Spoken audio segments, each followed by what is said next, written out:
Welcome to Tabletop Gaming Guild, a podcast that's all about the experiences and memories that playing board games with friends and family can create. I am James, and as always, your hosts Nathan, Dan, and Peter here today. And we're going to have a special guest, Ralf, and we're going to talk about Ardent Roleplay. How you doing, Ralf? Very well. Thank you very much for having me on. Yeah, it's going to be fun. So do you want to just start off by just giving an overview of your product? Yeah, absolutely. So Ardent Roleplay is an augmented reality app for tabletop role-playing games. So if you're playing D&D or Pathfinder or Call of Cthulhu or one of many other tabletop role-playing games, it's a group of people these days sitting around computers and screens. Used to be sitting around a table, and will be again one day. And what Ardent Roleplay effectively does is it replaces the physical miniatures that people like playing with augmented reality miniatures. So you use your mobile phone, and we run on pretty old devices, like the old five-year-old, I think, 6S iPhone or Galaxy S6. And it's funny that they had that same year of 6S6, S6. And modern low-end devices, and obviously on the high-end devices. And the players basically look through, have an app that they can use to look at cards. So we've got some augmented reality cards. And when they look at those cards, the dungeon master or keeper or whichever system you're using can turn models on and off for them on those cards. So the cards basically just act as something physical that you can hold so you can move things around. The game master effectively before the game does a little bit of prep. They look through the gallery of models that we have and say, hey, these models would work well for different encounters that I've got planned out. And when I talk about models, I'm talking about terrain, scenery, buildings, creatures, NPCs, and also props like letters and puzzle boxes and things like that. So they go through the gallery of models, pick the ones that they think are cool, can do a little bit of configuring for them. So if you've got a room, you can usually turn on and off different furniture and things like that. And more importantly, you can also turn on and off things like traps or the indication of traps, or that there's magical auras around different parts of the room, things like that. So they configure those models, and then for a session, basically say, hey, we're playing, Friday night. These are the different encounters that I'm going to, expect to be running that evening. I take this particular model, I allocate it to a card. That's, the extent of kind of setting things up. And we also have some pre-configured sort of bundles where everything is already set up for certain adventures. Like we've got a license with Chaosium. We've got The Haunting, which is a classic introductory scenario that they run. So we've got an adventure bundle already set up for that.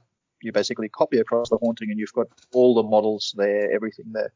And then there's sort of multiple cool things about it. One is it's AR, and and you get to play with minis even if you're playing remotely. So all the players can look at 3D models on the table and get that 3D on the table experience. If you do play with minis and terrain, it's just really cool. But more importantly, on top of that, is that the game master can turn on different models for different players.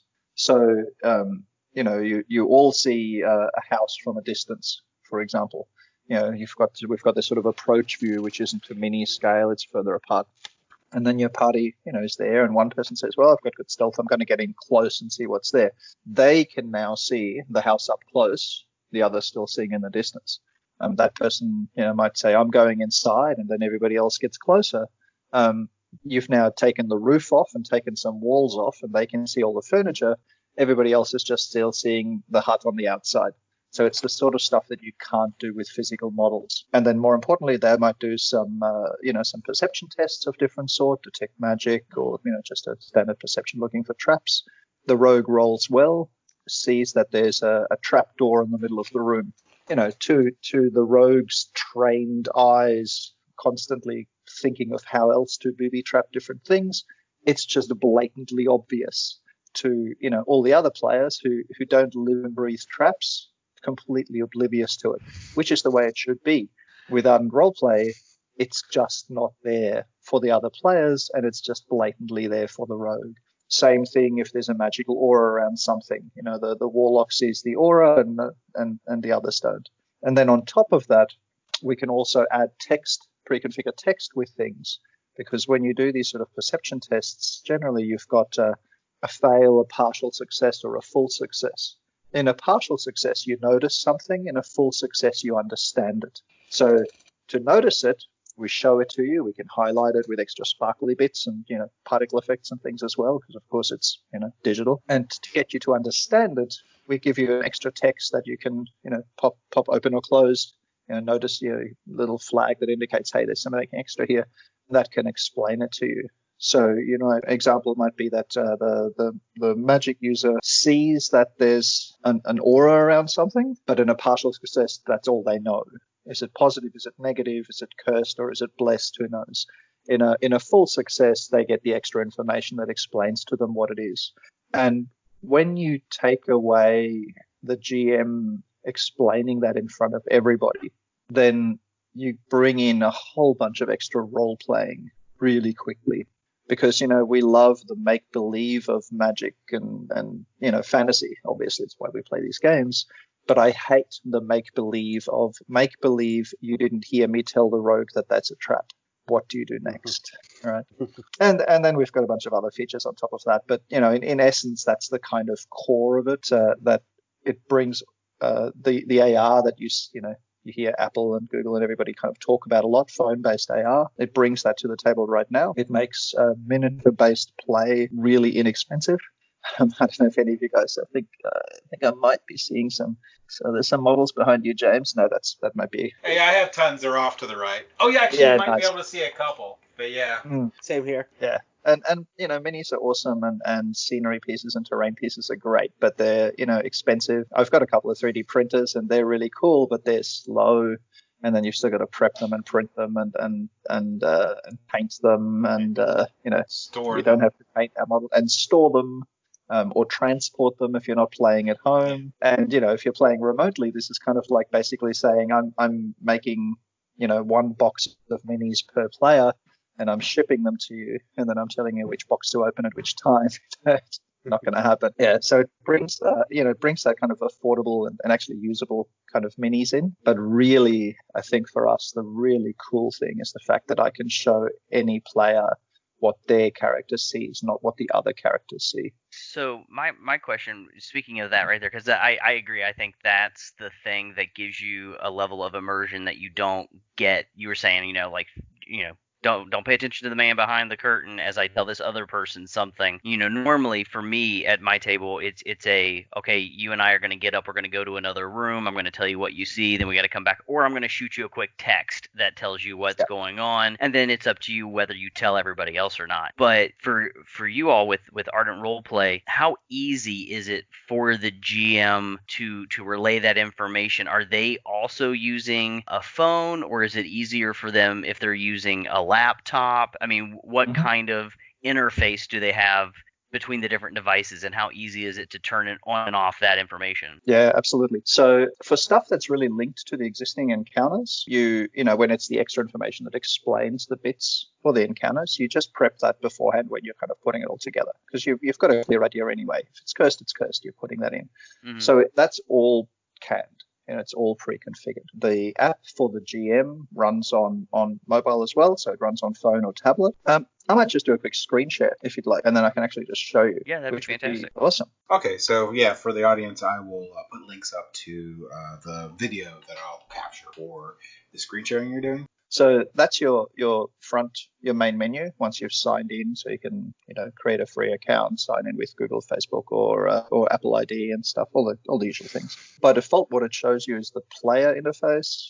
Down the bottom is a little switch to change to the GM interface, and it shows you the last campaign that you played or that you ran to go in. So I'm going to go into the GM mode. I'm just going to change to the quick start campaign, which is kind of what everybody starts with. So for the GM, it shows you the character models of the players in there. There's just one character in there. So it's a quick sample session.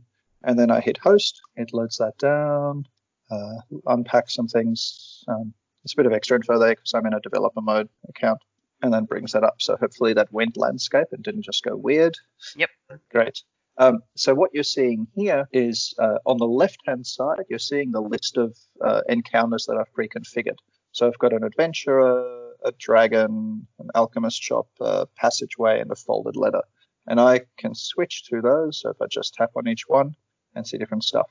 In the middle, I've got 2 columns of the different variant states for those that are set up. So if we look at the alchemist shop, I have an approach view. That's the one that's not to scale, so it's kind of distant.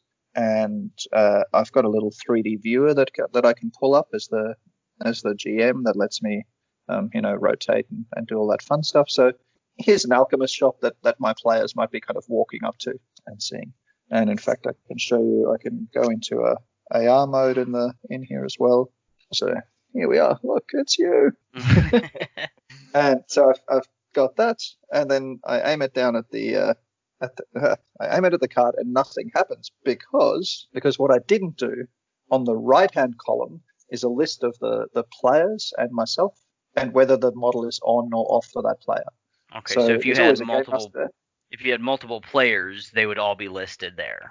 Exactly, they're all listed there, and I can basically send whatever model I've currently got selected to an individual player or to all players, with that send to all players. So it's basically I tap. It's this encounter. I tap which of the states it is, and then I just tap where it is, and that's it. So now I've turned that on for here, and then I switch into AR mode. So now when I point it down here, I have a little model pop up, and yeah, I mean that's pretty awesome. I mean and so the prep time for that is not. I mean, like anything that you're going to run. Okay, see, that's cool. You can even pick up the card and the model will move. Exactly. So it's it's a 3D model, so I can kind of look around. I can get in a bit close. I can pinch zoom. All those fun things. I'll just hop out of here. And players also have a 3D viewer mode where they can also just pinch it around. And to show if I can go to, so I've got the approach, which is the far out view. I've got the view, which is kind of where you're exploring. I'll just do it in the 3D mode. So that shows me the room without, that's the first floor without the walls, without the roof. So that's what you could be seeing inside. Then you might have a reveal, which I don't think I have on that one. Let's see where I've got a reveal here. So this is a letter. So it doesn't have an approach. You're not seeing a tiny little letter in the distance. You're just seeing the kind of view. A reveal is where you've got the different models that you might show to different people. In this case, which one's the treasure card in here? Oh, forgot to turn it on again. So I have this letter. It opens up. This is sort of prop size. So you might hand that letter around to people. It's our most beautiful old font, Ipsum Lorem. You pass it around. No one can read it unless they can somehow decipher Ipsum Lorem. But there's this little exclamation mark on the scroll on the side there. If I tap that, it pops open the text. So you can do things like pass something around, and the one player who speaks Draconic can read it, and the other players can't. And literally, it's just illegible to them, and it isn't to the others. If that person reads it out and translates it for everybody, then I could just turn the translation on for everybody afterwards. And now they all know what it says. They can't read it as such, but they know what it says. So that text would be there. And then the other really nice aspect of that is we've got this little camera icon. If I tap the camera icon, once I've given it access to my camera roll, it takes a quick screenshot. So another pain point that we really have is at the start of a session, people remembering what we were talking about last time. Or what did you do? Right. This way, take some quick shots of the stuff along the way. You've got this really nice visual reminder of things that happened. So that's the reveal state. I'll just go back to the alchemist shop, and then we've got a resolve. So basically, approach is when you first get context. View is where you can kind of explore and look, just explore the place. I want to look here. I want to look there. Reveal is where you've got different models for different players generally. And then resolve is when they've done some action and something happens. So resolve. So in the alchemist store upstairs, you've done some things and something explodes because you didn't manage to use that thing very well. And if you miss it, you've got a little replay button. You can just kind of play it again and get another look at it. So it's really pre-prepared for players in that way.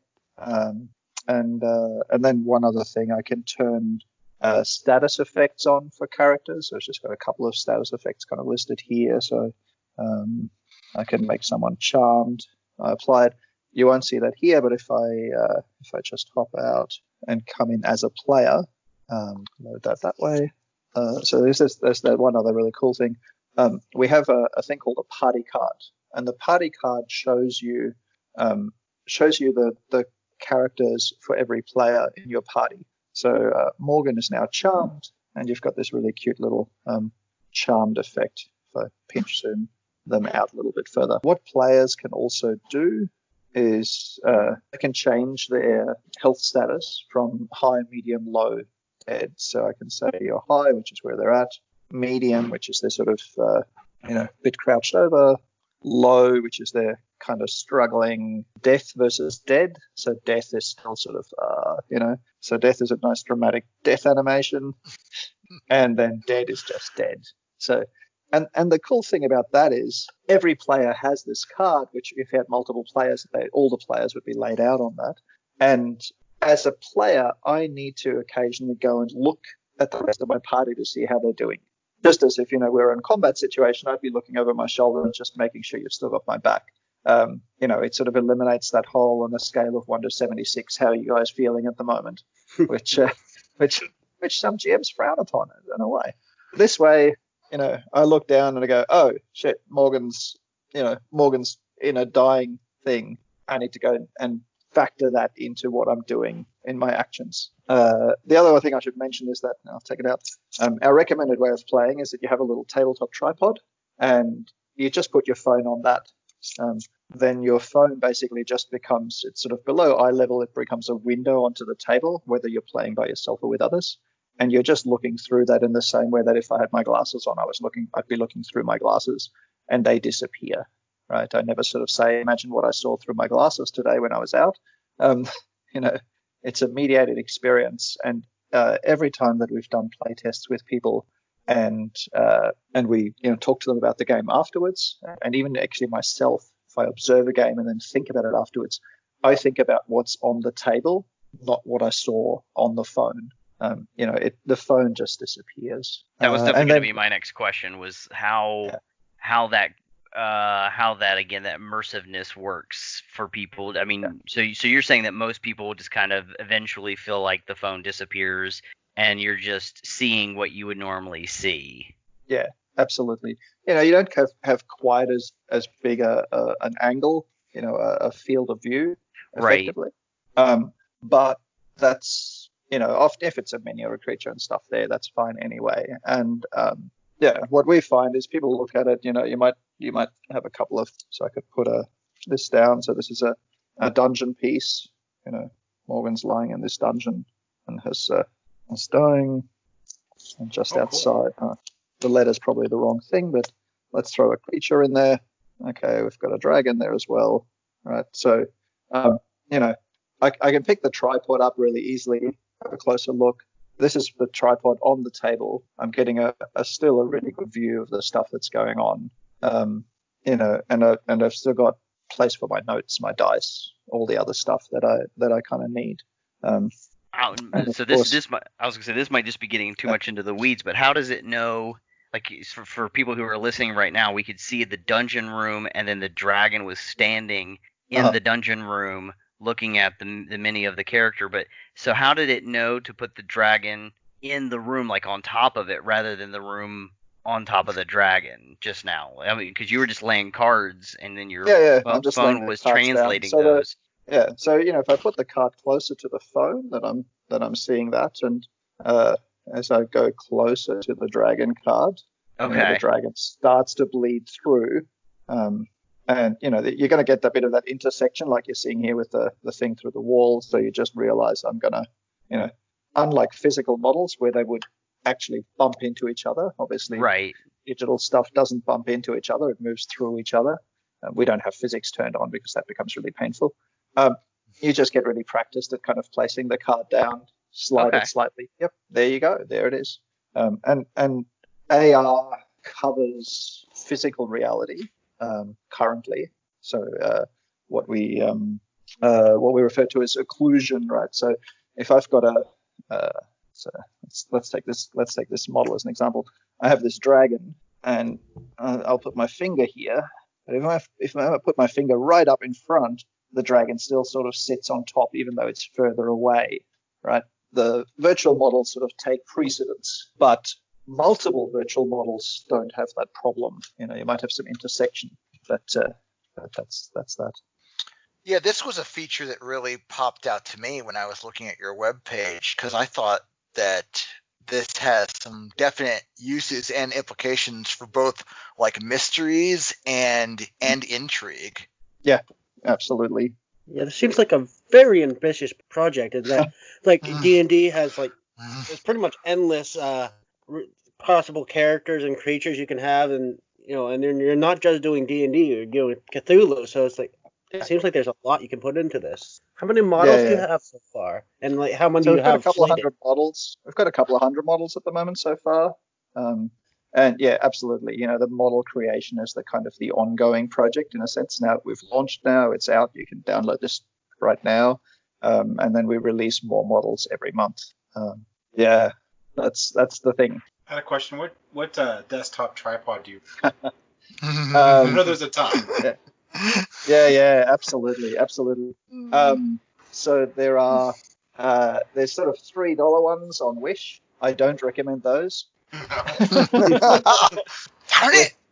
We bought a few of those, and you had them sitting there, and suddenly like a spring, like literally a spring popped out, and something flies past your head. It's like, what just happened? It's just like a cartoon, The one I recommend, it's Ulanzi, Ulanzi. They're a really nice one, and really kind of quite budget, so like $15. We've got we've got a little Manfrotto as well. They're a great tripod. They're like 4 times the price. Yeah.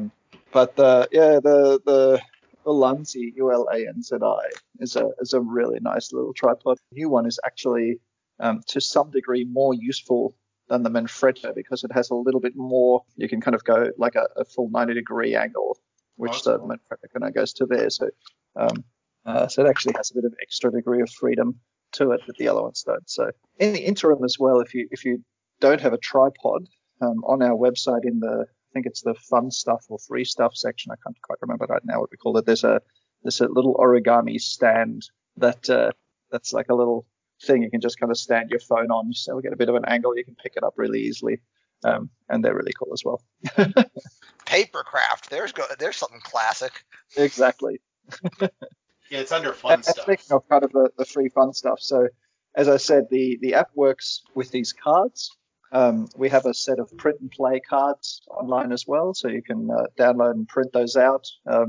We have an image gallery, so if you have a second phone or an older device, you can just basically pull the images up on the image gallery on another device and just use that. Aim your phone at that one, tablet or something. And if you've only got a black and white printer, it works perfectly well in black and white as well. So we've designed the AR marker images to work with that as well.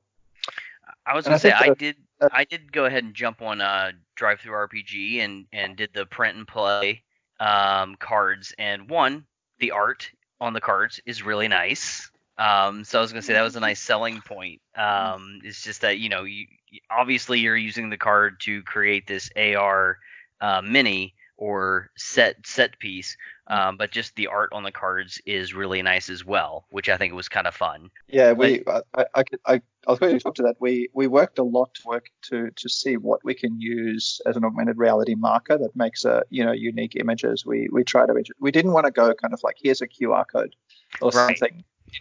It's just so weird looking. We actually played with some medieval talisman designs based on magic squares and a whole bunch of things to try and automate stuff.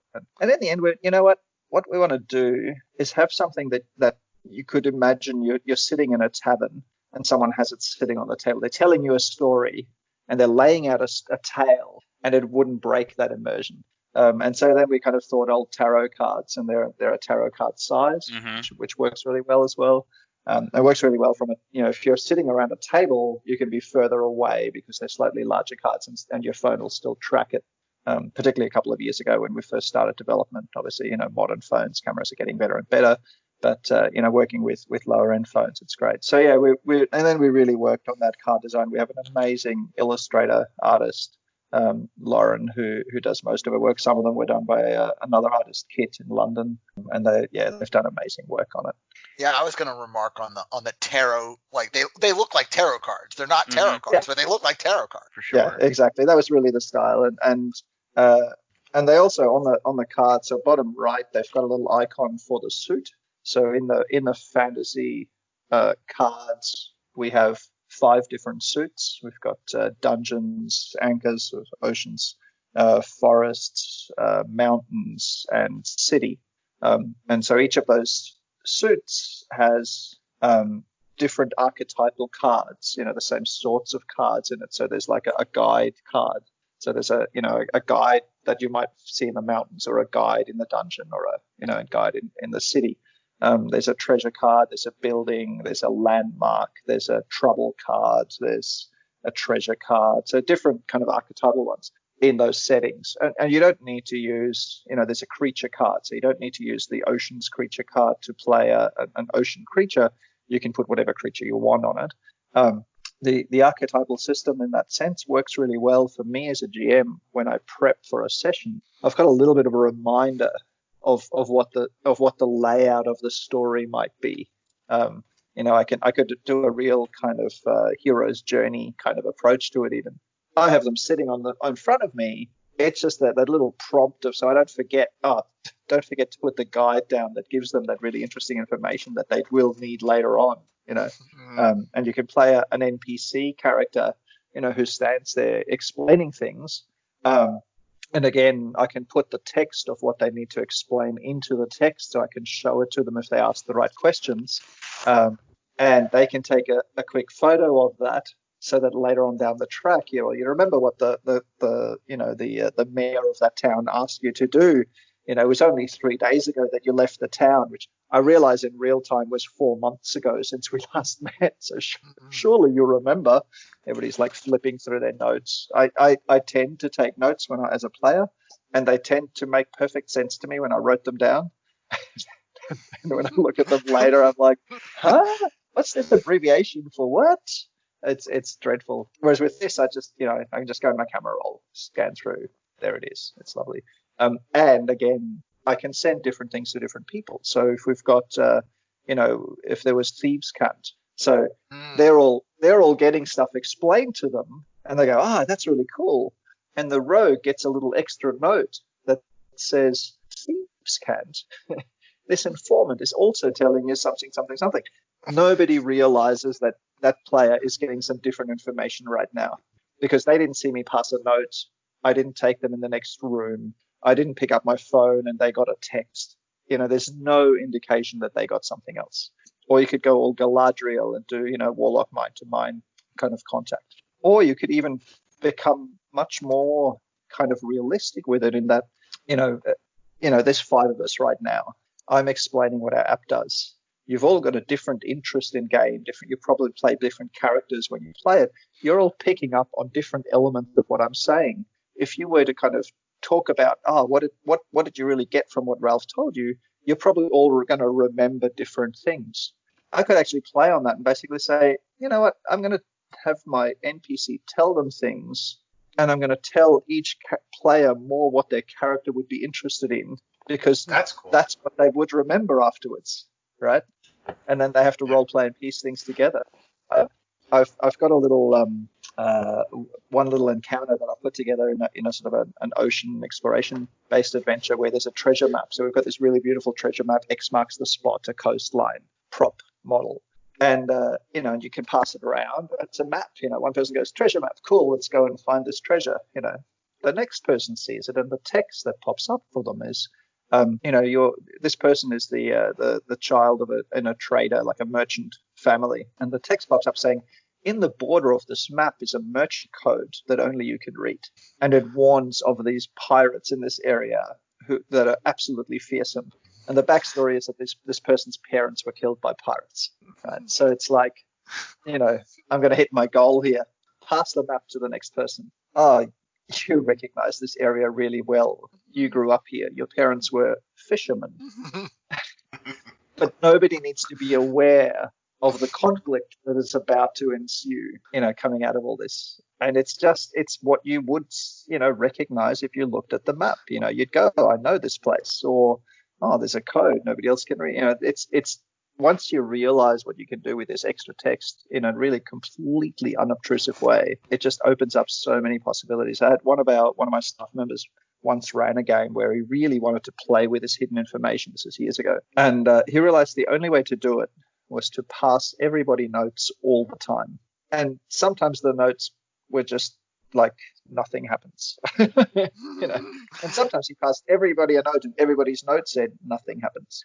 There's nothing special about this, but you never knew who was getting what. And even then you're looking at quickly, you go, you got a note that says nothing happened. I know that reaction. Even then it's kind of hard. So this opens up so many amazing possibilities when you start to think about it from a GM perspective. Yep. So we've seen some of the cards and the minis and the set pieces that can create. But again, for the back side of it, for the GM is the other side, which is the creation kit that you guys have for everybody. So you can download this program.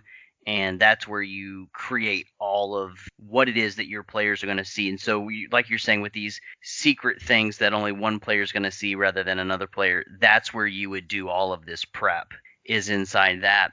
And so I installed the creation kit. I wanted to take a little bit of a look at it. Again, I am a GM. I like to run games. I mostly run D&D. My issue, though, a lot of times with a new program is I'm a visual learner. And so one thing I was looking for, I jumped on your website and saw that you guys are doing some how-tos and tutorials on YouTube.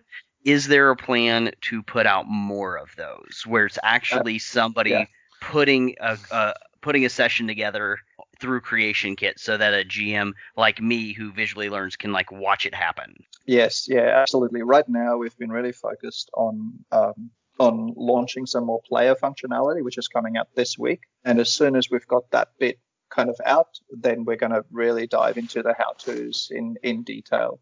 Absolutely. Good. Awesome.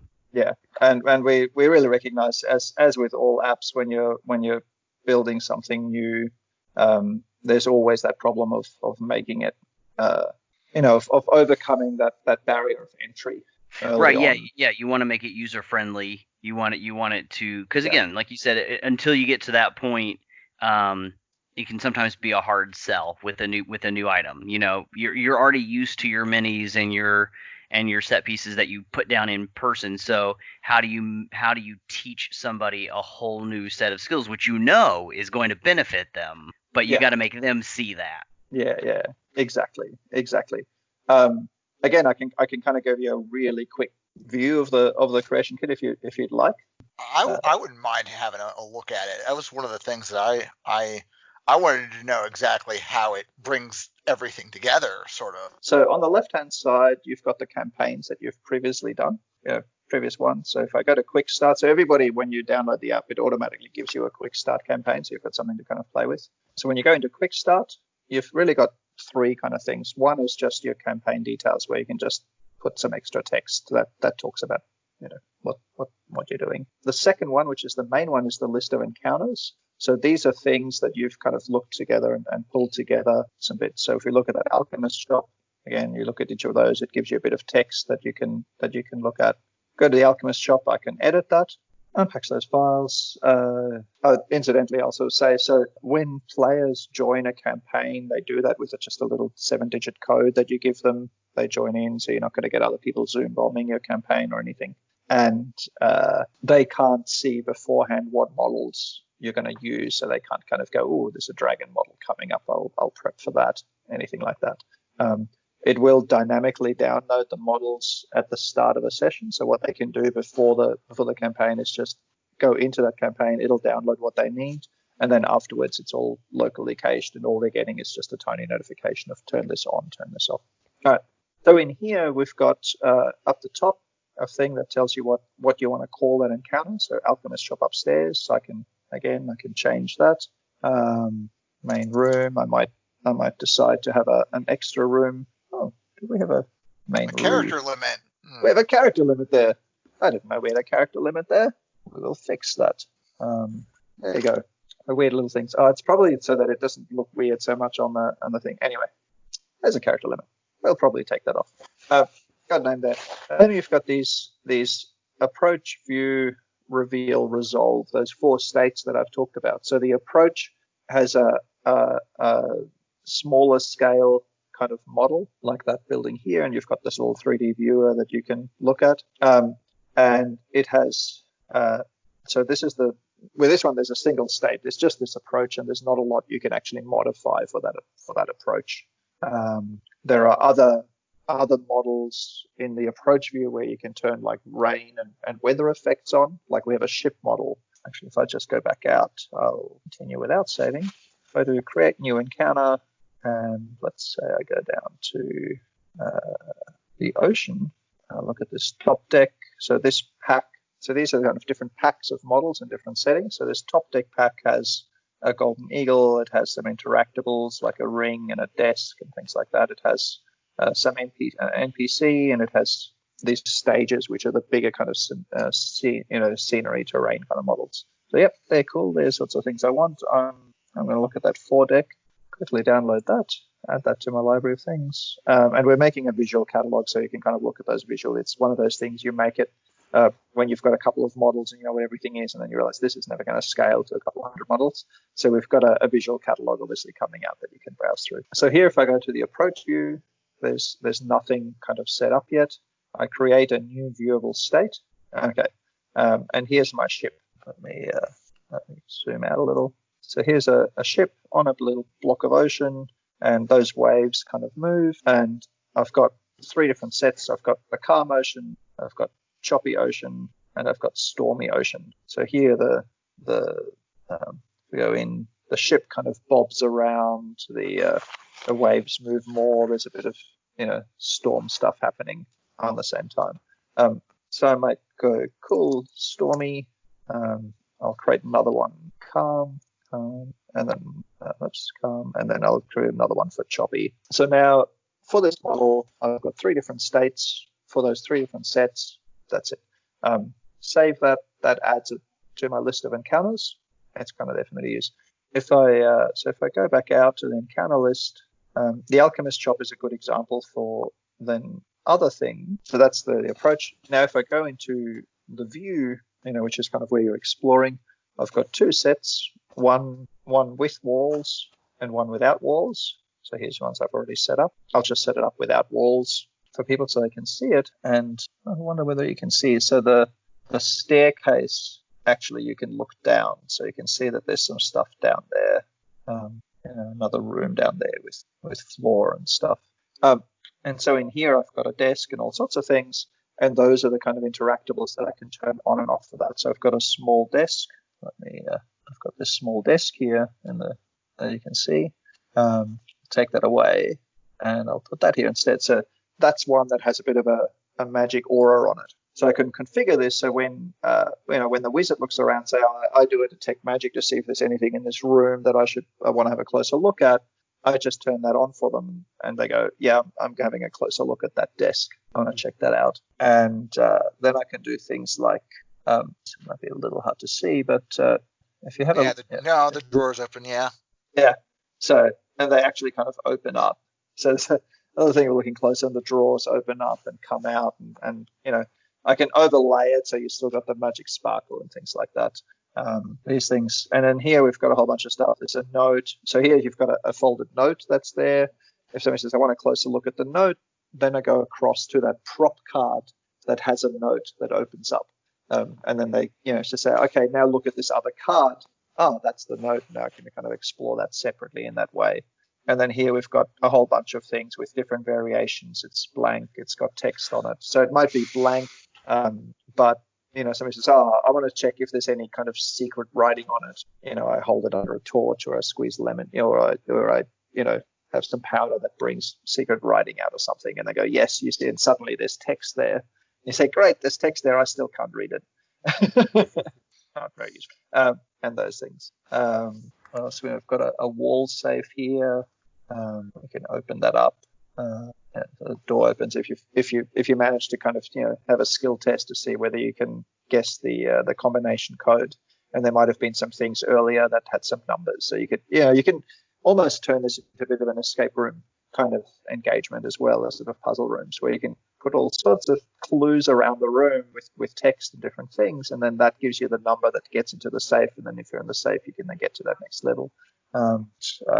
With some of the models, we've got some NPCs in the set because it just sort of made sense at the time. Like we've got a clerk in there, who stands there, and if you're a group of murder hobos, then they might eliminate that bloke, or maybe they need to, but hey, it happens. Here's an example of the trapdoor, right? So you might have a trapdoor here, which somehow magically nobody else can see, but to the rogue it's really obvious. It might be even highlighted. And we've got yellow and blue highlighting. So the blue highlighting is kind of magic, and the yellow highlighting is just, hey, notice this. It's just a highlighter. So sometimes you're looking, they're looking at it and you go, you're not seeing it. Okay, let me make it really more obvious for you. And then we can kind of trigger that. So you can look right down. It goes down 2 floors into the cellar. So it has a really nice drop. And when you're seeing that on the table in front of you and you're kind of looking down, it's just really cool.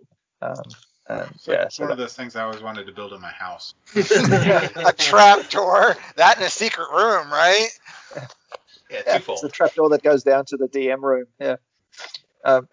Well, here's the plans. So basically you've got a whole bunch of NPCs, a whole bunch of things that you can do there. You exit out. I won't save that. You exit out. You've got these models, and then you go into sessions and say, cool. So there's a sample session. So in this case, I'll create a new session 3 July or something. It's one session for this Friday night. I'll just say that. And I go, cool. I've got on the right-hand side, I've got all the encounters that I've prepared for this. I say, cool. I've got this gold dragon. Which card do I want to apply it to? We've got a whole bunch of different suits, different decks to play with. So I'll let them know that it's a dragon. I'm going to use the dragon card from the mountain deck. Good. That's it. That's kind of the extent of setting up sessions. So the dragon is now allocated to the dragon card. I've got the ship card. I look at the anchors deck, and I'll use the blatantly obvious ship card, and that's now set up. I save that, and if my players have joined my campaign in the app, they now have a new session called Friday 3rd of July that they can change to. They could go into. They'll go in. There'll be nothing there because I haven't turned anything on and off for them. But once I turn things on and off, they'll then see that. The only thing that's there at the moment for them is that they can see which cards. So if they've got the full deck of 75 cards, there's a thing that says these are the cards that you might want to pull out because they're the ones that we're going to play with, that Friday night. So you can prep a little beforehand. And again, we've got 15 cards in the print and play deck, so that gives you heaps of cards to actually already play with for a session. Because of course, next session, same cards, completely different model. We don't want not being able to get access to the cards to be a thing that stops you from starting to play. We think the cards are really great, really beautiful, and hopefully people will want to buy more cards. And once all this lockdown stuff and everything is kind of over, we're working with distributors to get cards into your local friendly game store. So you don't just need to go online and order them that way. That was my question. Can you order them printed for you, or is it just printable on Drive-Thru RPG? No, you can go to Drive-Thru Cards and order a printed deck. So you can get any of the individual suits. You can get the print and play suit, which is a sampler of the fantasy ones, or you can get the full deck, which comes in a nice little cardboard box, a nice little sort of looks like a little treasure chest kind of box. I have got one near me at the moment. Yeah, that's definitely something I would do. And then the Call of Cthulhu one, I get that too.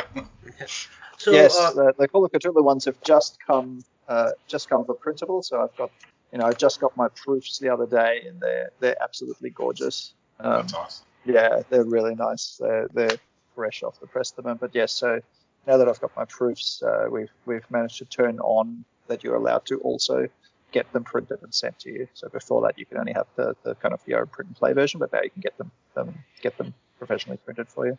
Now, so for the Call of Cthulhu, I didn't see any what do you call them, content packs for them. Yeah.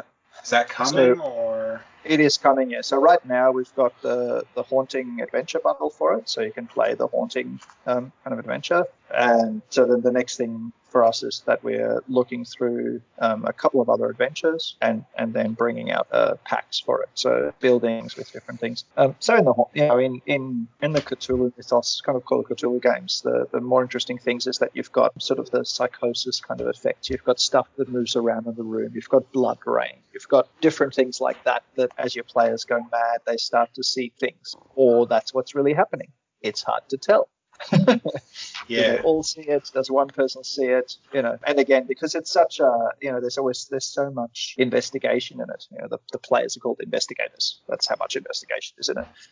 The use of the text, the extra information that you find out when you look around is just perfect for what we do with Ardent Roleplay. Yeah, then there's so many monsters too in Cthulhu that are really cool. I'm really excited about that once you guys get the content packs in. Yeah. And I've always wanted to play that RPG, and I think that'll be the time I do it. Nice. That's what I want to hear. Yeah, absolutely. So for these content packs, it sounds like as long as the DM has these content packs, it's available to everybody in the session, right? Yes, that's right. Yeah. So the way it works is that we're doing it on a subscription model basis. So the DM subscribes and they get access to the whole library of models rather than sort of having to buy each content pack individually. We initially, when we first planned this, when we first really started mapping this out about 4 years ago, we were really looking at sort of a content pack in that, your digital purchases, the sort of the early iTunes model, right? So you're buying the albums digitally. And when we were looking at that from a perspective, we just said, look, pricing wise, a dragon model is like $100 thereabouts or more. Let's make it 10 times less, right? So digital dragon, $10. You've got a ship model. I think WizKids have a big ship model that's I can't remember, $150, $200, something like that. So $20 for a ship model, and you've got that kind of sense. And we realized even then, even when you've got that tenfold, disruptor pricing where you're getting the touchdown, it can still add up really quickly in that sense. So particularly as we kind of, as we sort of mapped out all of the content that we were working on, that our modelers were sort of building up, we realized, hey, but if I want to make my own homebrew and I really want to pick things from here and there and put it all together, before you know it, I've spent a couple of $100, which a lot of players do, or a lot of GMs will do, but not everybody. And we really we really think with the phones, this becomes really accessible. We want it to be accessible. So we figured, look, let's make it a subscription model. Subscription for GMs is $15 a month. You get access to all the models. And, if your GM's got the models, then all the players have access to it. So you could basically say, hey, let's do this as a group. Everybody chip in $3 or something. Then, 5 people, that's $15. Suddenly the stuff in that sense becomes, really easy. It's like, hey, let's, in what my games group, when we got together 10 years ago or something for our D&D group, we kind of looked around. We said, we really want more minis. So we saw some minis, somebody sold a big collection of minis. We all chipped in and we just bought like a big box of random minis. Like it was, fair chunk of money. But when everybody chips in a couple of $100, you can get a nice collection together. It works really well. Yeah, I think the subscription model is working out a little bit better for a lot of companies right now, and I like it a lot better. I know that some of the companies are having troubles with microtransactions and having too many of them. EA EA in general is one of the ones that had a lot of backlash with microtransactions. So I'm glad you guys went to a subscription model. Yeah, exactly. We looked at it, and really in the last couple of years, it really went from the sort of iTunes to Spotify, right? It's the subscribe, get access to everything. We did add an extra layer to it that for any month where you are subscribed, any content that comes out during that month gets added to your collection, and even if you unsubscribe, you still get access to that afterwards. So, that's really cool. Releases during that month are yours to keep using. we think that that's it's similar to what Sirenscape do with their audio packs as well. They've got the same sort of model. We think we think that's kind of really fair. Just adds an extra layer to it to go. It also really, I think it really rewards early subscribers. So, the earlier you subscribe, the bigger your collection of cool stuff is. But it also means, if you kind of go, oh, we only play, and I think most people sort of play once a month at least, hopefully, can get their group together at least once a month.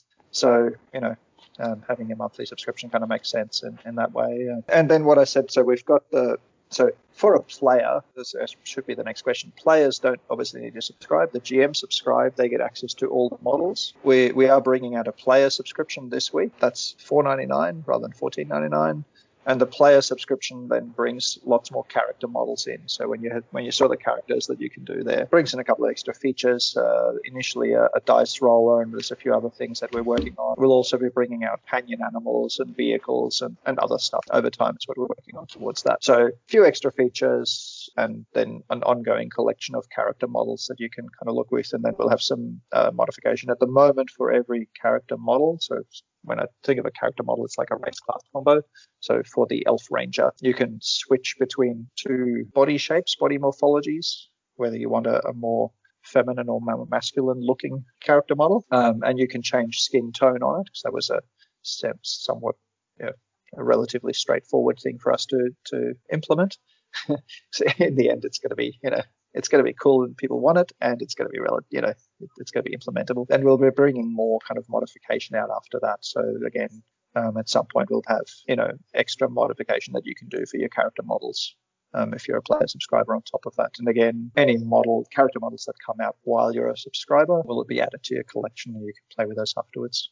But you don't need to subscribe to play. There's as long as you're happy with the sort of 5 free models that it comes with, and not having some of the extended features to work with. Again, the last thing that I want to see is a GM say, hey, this is really cool, I really want to work with this, and one member on the party says, I can't afford it, and then they're like, yeah, okay, well, then we can't really play with it if one person can't play. We think there's enough value in there for people to say, no, that's really cool, it's less than a good coffee a month, So it's true, unless you go to Starbucks. Certainly impressed. Then it's your year subscription. Yeah, I'm certainly impressed by the amount of content and the level that it can be customized that you're presenting to us here. Is user-generated content like anywhere in the plan? It is on the roadmap. There are more technical issues with it. Yeah. I don't know if any of you have done any 3D modeling. 2 words, poly count. So the number of polygons in a 3D model has a dramatic impact on A, how good it looks, and B, how much processing the device needs to run it. So, if you've got if you're a console gamer or you're a PC gamer, your PC gamer can up the RAM and get better video cards. They can run higher poly count models and it'll look better. On mobile phones, they're surprisingly amazing on how many polys they can run, but you can still put in a high poly model that should really be used for like film CGI or something like that, not for gaming. And your phone will just grind to a painful halt. So it's very easy to kind of crash the app if you put in way too big a model. So first thing will be that we'll have some different gates for people to kind of get through in that. So first one will be some technical gates around file size and poly counts and those things. Trying to import a 2 gig 3D model, which looks incredible. I can download that and run with that. So one was the kind of technical gates to go through. The other one was we really want, as the app first launches, we really want to make sure that the experience for players is really consistent and the model quality throughout it as well. So everybody kind of goes, yeah, this looks really cool. Not like, oh, this thing looks like it's made out of toilet paper rolls, and super glue and crayon, which is how my minis would look if I was a crafting person myself, because I'm just not handsy in that way. So we really want that to be consistent. And then, of course, and then comes just looking at how exactly we kind of manage that. And as we do have some, we have the license with Chaosium, and we've got other companies that we're talking to about licensing. And they're also then they've kind of brought that up as well, that people don't just kind of bring in stuff that that's not licensed but is licensed content or something. So there's just another gateway there that we'll need to kind of think about how to do it, how we manage that. So there's some concern from the licensors that we also need to look at over time. But it's a really common question when we've been at shows like PAX and Gen Con and Spiel back when those things were existing. It's a strange world. That's a common question that comes up.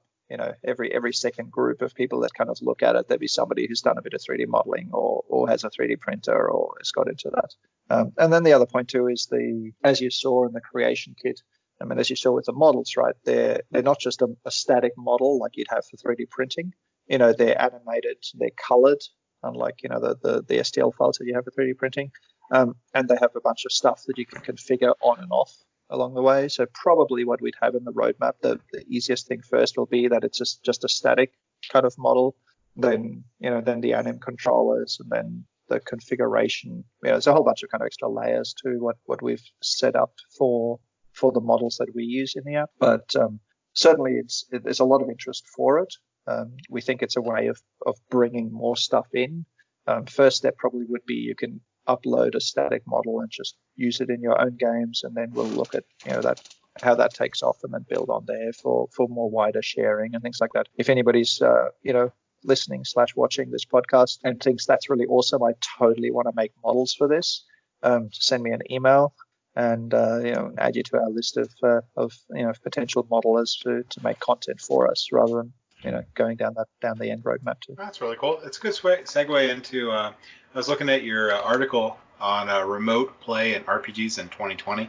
I like that article a lot. I'll actually put that in the show notes. I thought it was pretty good, and went over like how to use the augmented reality app and be able to have remote play without being able, because you can't see each other physically in the same building. I thought that was a good article. Yeah, thank you. Yeah, and we ran some games at PaizoCon recently, and we've run some other online games. We're running a bunch of different games at Gen Con Online coming up for a couple of different RPGs. We'll be announcing hopefully our next license there. There's some stuff running there as well in a sci-fi setting. And often what we find is that it's really nice to use Ardent Roleplay with a virtual tabletop like Roll20 or Fantasy Grounds. And what's really nice is that with the cards, you've kind of prepped up your encounters. You can take a nice, because we've got that screenshot function as well, so you take a nice top-down photo of the setting, of the stage that you've set up on a table. It becomes a really nice map in Roll20.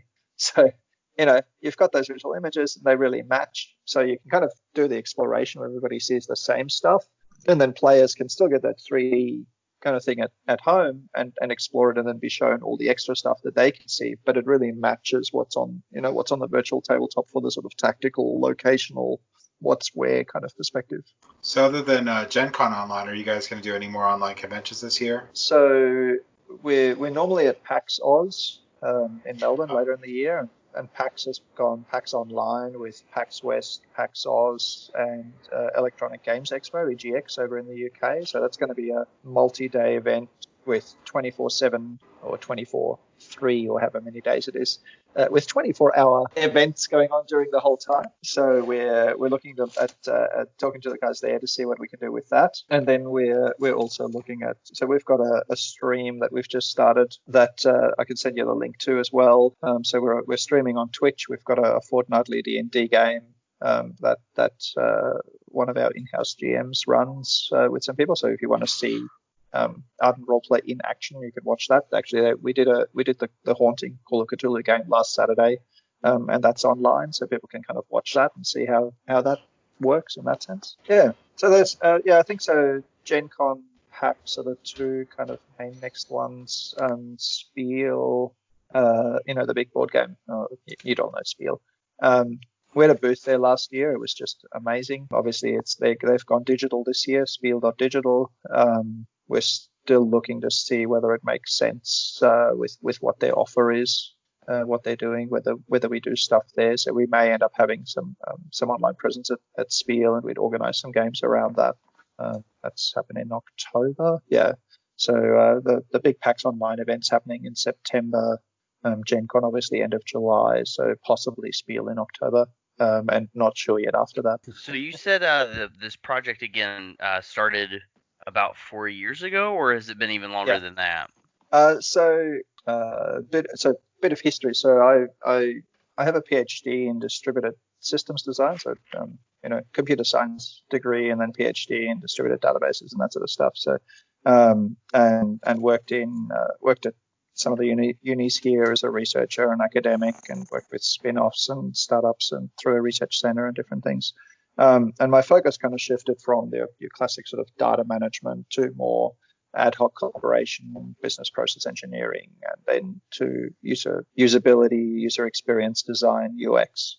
And then a couple of years ago, I worked in another place where we had a games degree, and I was teaching into the games degree. And then I was head of the game design department there for a while.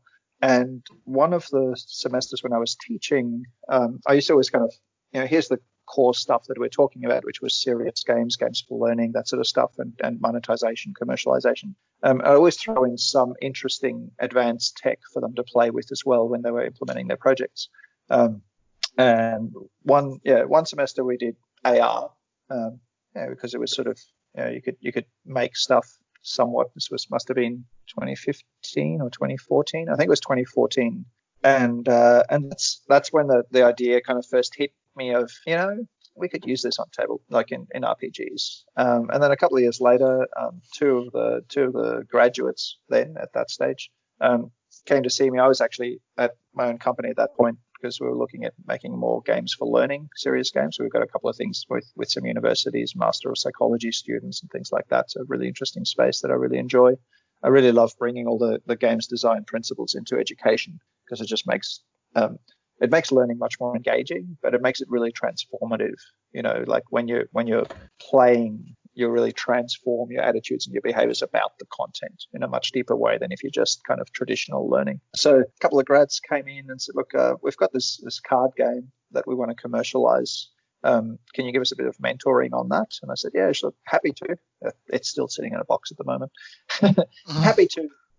Let's resurrect this idea that I had back when we had this other project course and work on this on the side. And so they start, so the three of us kind of started working on that on the side, and that's built up. And a couple of years ago, probably 2 years ago, we decided to shelve the other stuff that we were working on and actually just fully focus on Ardent Roleplay. And, we still take a few extra contracts and stuff on the side to keep some other money coming in, obviously. And we do some international teaching in Southeast Asia and, other stuff that comes up as, when you're in those early stages of building things up. But yeah, we've now got a team of contractors of about 16 people, programmers, a QA team, and illustrators and modelers, and marketing and all the different stuff that you need for a studio. And now we're live and pushing ahead and pushing it forward and talking to companies about licenses and all that fun stuff. Yeah, all the legal fun stuff. Yeah. Well, again, I think it's a very exciting product. As somebody who loves running D&D, who loves tabletop role-playing games, I think there's just a lot of really interesting possibilities with it. And again, I think probably for me, the thing that makes it the most interesting is being able to share the secret pieces with the individual players, because I've seen some online, I think it's like Fantasy Grounds, places like that have messed around with some of that. But again, that's around a computer, and so how do you bring something like that to the table? And this is like one of the first practical applications that I've seen that could be at the table. With Fantasy Grounds, you don't want everyone sitting around the table with an actual computer, but you can sit at the table with your phone. Yeah. And so it's exciting.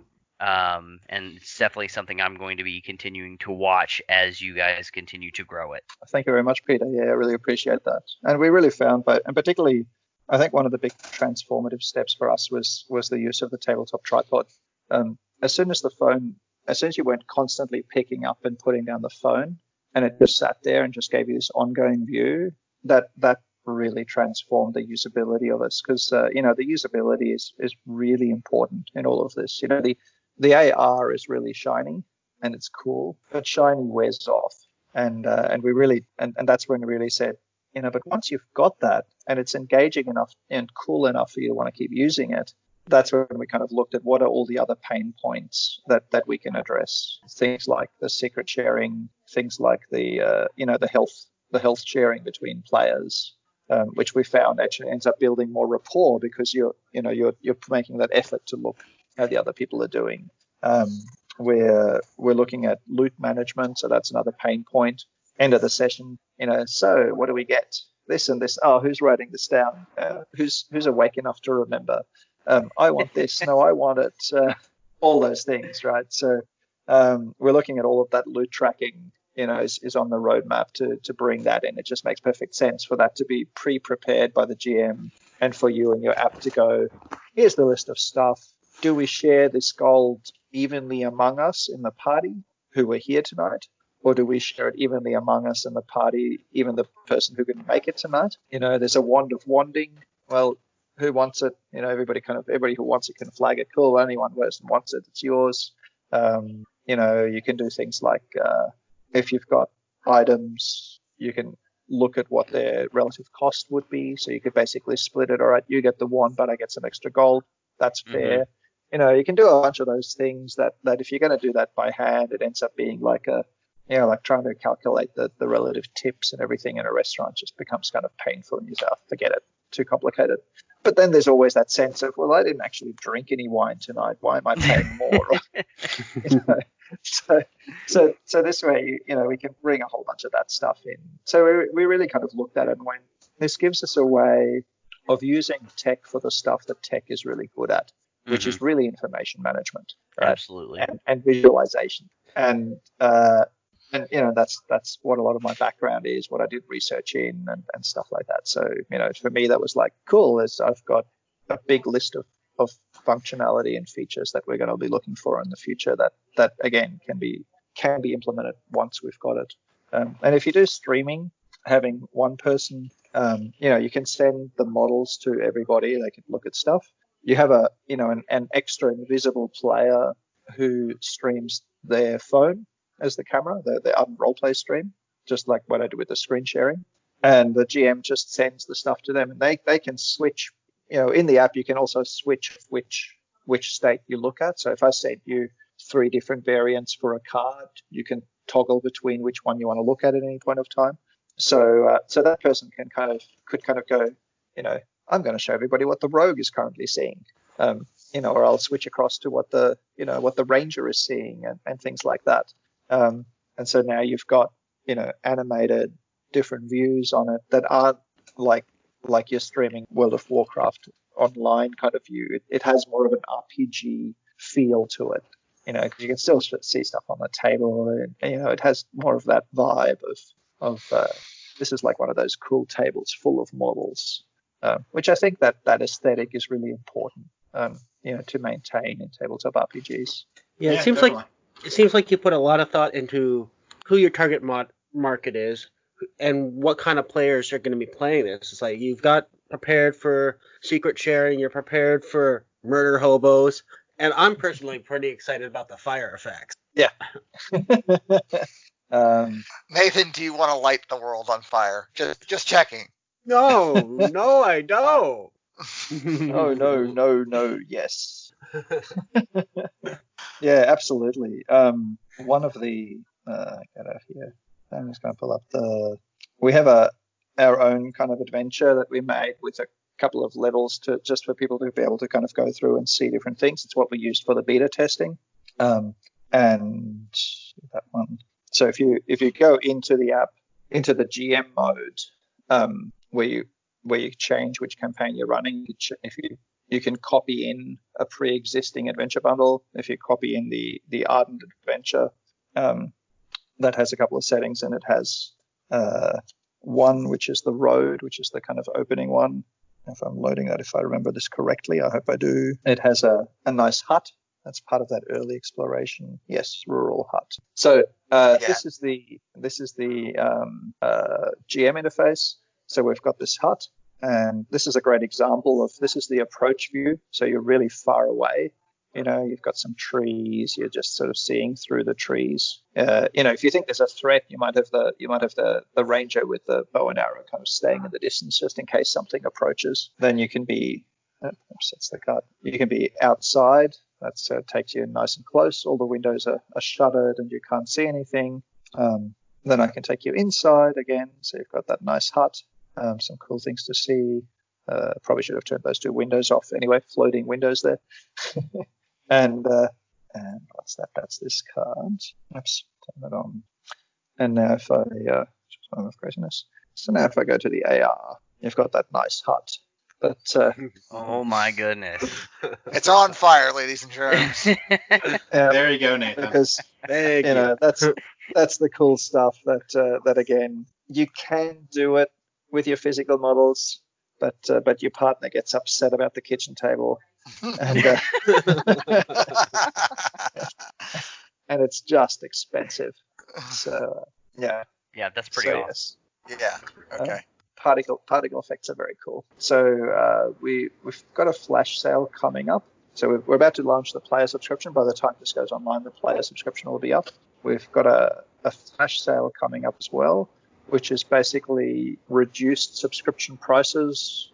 So we've got 50 for the GM and 50 for players at a very low price, and then 50 at a slightly higher price of each, 50 at a higher price again as we go up to tiers until we hit the standard price. So we've got 4 discounted tiers. So it's going to be 99 cents, $1.99, $2.99, $3.99 until it hits the standard $4.99 for player subscription. So we've got sort of 200 reduced price player subscriptions, and then I think it's $2.99, $5.99, etc., up to the standard $14.99 for GM subscriptions.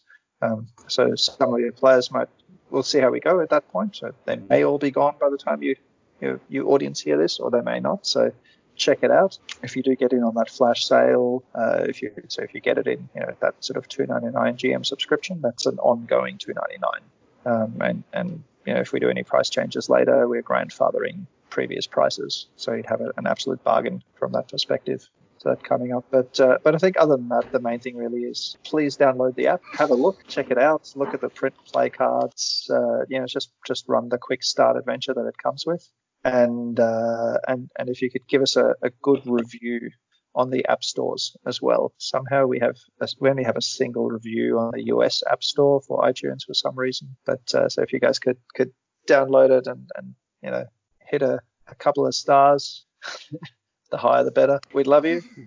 Everything helps at the moment, in those early days to get stuff out. But yeah, look, our main thing is to try it. I think our main channels to follow us is Facebook, Instagram, kind of Facebook group for kind of more engagement.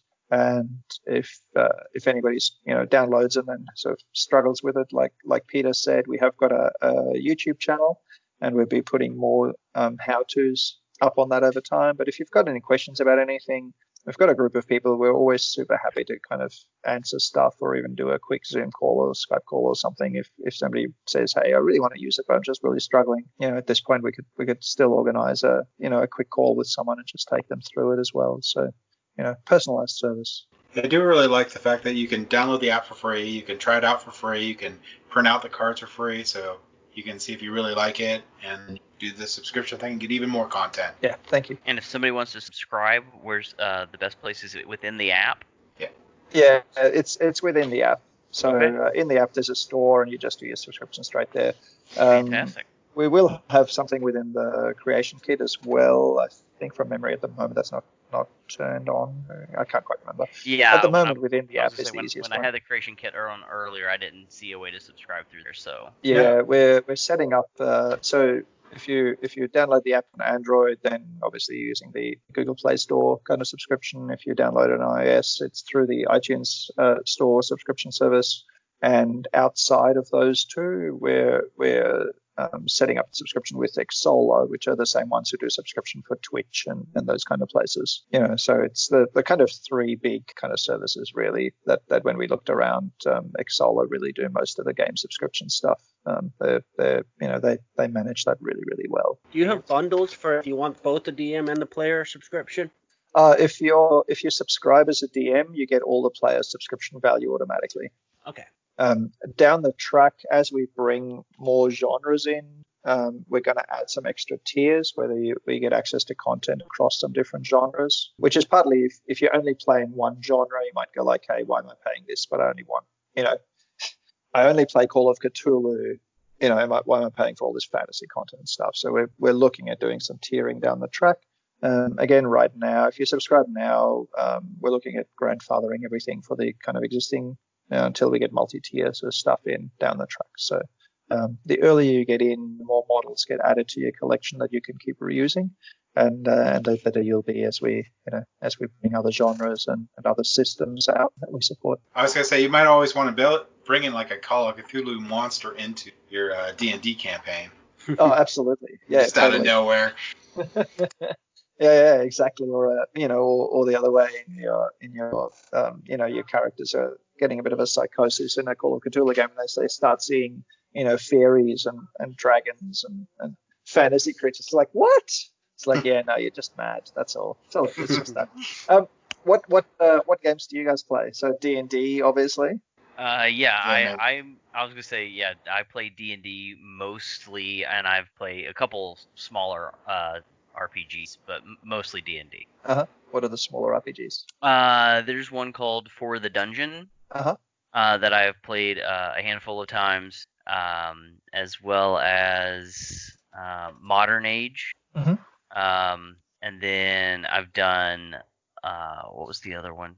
There's I can't remember the name of it right. Oh no, it was still D&D. It was just put out by Green Ronin. It was the Critical Role. The first Critical Role book was put out by Green Ronin, but it was still with fifth ed. So yeah. But those are the ones I've done so far. But I, like James, would like to do Call of Cthulhu at some point as well. I think that'd be a blast. Yeah, nice. Yeah, it's a really, really interesting, different kind of game. It's a lot of fun. Yeah. If you already start out mad, you can't go mad in the game, right? Exactly. No. That's the beauty of mad. There's always more. There's always deeper mad. Yeah, we'll be recording our first D&D episode next week, I believe. Oh, awesome. Cool. Now that I've said that, Peter's like, oh no, I'm stuck doing it. You put it out there now, yeah. I mean, it was part of the last episode. Cool. Well, cool. Thank you, Ralf. Was there anything else you wanted to throw in right before we leave? I think that's good. Thank you so much for letting us interview you. That was a lot of fun. Yeah, thank you so much, and keep up the great work. Yeah, thank you very much. James, Dan, Nathan, Peter, thank you so much for your time. It's been an absolute pleasure. Have a great day, and stay safe, wash your hands, all that stuff. Will do. The 2020 wishes, Right.